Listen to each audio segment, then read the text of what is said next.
You're just a ball doll, he spat. She smirked. Then watch what a doll like this can do. The hangar was filled with tension as the new recruits were lined up for combat readiness inspection. Rows of armored soldiers stood stiffly, heads high, eyes forward, and at the far end of the row stood her. Unit A-17, smooth synthetic skin, no hair, no insignia, no emotion, just a doll. At least that's what most of the soldiers called her. She was a combat android, one of the first experimental female humanoid models, built for infiltration, precision, and speed. The others didn't trust her. Some didn't even think she had a soul, especially Sergeant Klein. He stopped in front of her and sneered, arms crossed over his chest. You're just a ball doll, he spat. A toy pretending to be one of us. Nothing behind those plastic eyes. Her gaze met his, calm and unreadable. Then she smirked, just slightly. Then watch what a doll like this can do. The mission was simple. Extract survivors from the crater base on Vicros 4, where a Dominion strike had wiped out most of the command staff. It should have been straightforward. It wasn't. Halfway in, Klein's squad was ambushed. Plasma rounds tore through the air. Soldiers scattered, pinned down in the broken ruins. And A-17 moved. She didn't panic. She didn't shout. She didn't hesitate. She launched into the chaos like a blade, dodging, twisting, calculating angles mid-leap. Her bare hands shattered a drone sensor eye. She grabbed a Dominion soldier mid-fire and used him as a shield before disabling 3 more with precision blows. Klein watched, breath caught, as she moved like liquid war. One enemy turned his weapon on her. She slid under the blast, kicked off the wall, flipped over him, and landed behind him. One twist, a sickening crack. Enemy down. After the last drone fell and the silence returned, A-17 turned, calm and still, and approached the stunned squad. Extraction point secured, she said. Follow me. No one argued, not even Klein.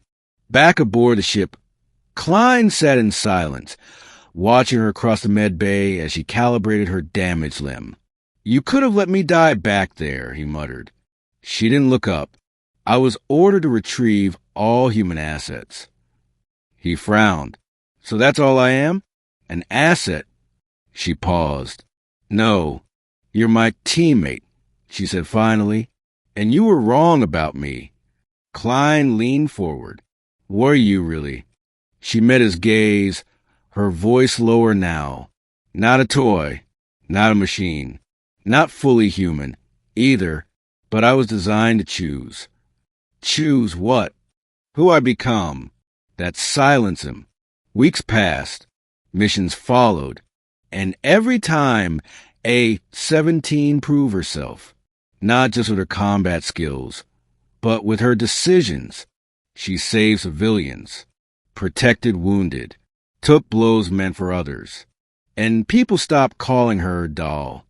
Even Klein, one night, while cleaning his rifle, he looked at her across the ship's common room. Do you ever wish you were normal? She turned her head. I used to. He waited. But now, she added, I think I'd rather be what I am, because what I am can still learn, feel, and change. He looked down. I was wrong about you. She gave him the faintest smile. I know. The final mission was hell. An ambush. A bomb. The team trapped underground as the cavern collapsed. Klein was pinned. A support beam crushed his leg. He told her to go. She didn't listen. With strength no human could match, she lifted the beam, pulled him out, dragged him through fire and smoke, her synthetic flesh burning off. They barely made it to the evac ship. She collapsed in the hangar, systems failing, body cracked. Klein crawled to her side, gripping her hand. Don't you dare shut down, he said, voice breaking. Her eyes flickered. I'm just a doll, she whispered, remember? He shook his head. No, you're more human than half the people I've known. She smiled as the med team arrived. Months later, she stood on the stage in full armor, new skin, new frame, but the same core. A medal rested on her chest. Klein stood beside her, a crutch under one arm. He leaned close and said, "You're still bald." She smirked, "And I still save your life." He laughed, and the crowd cheered.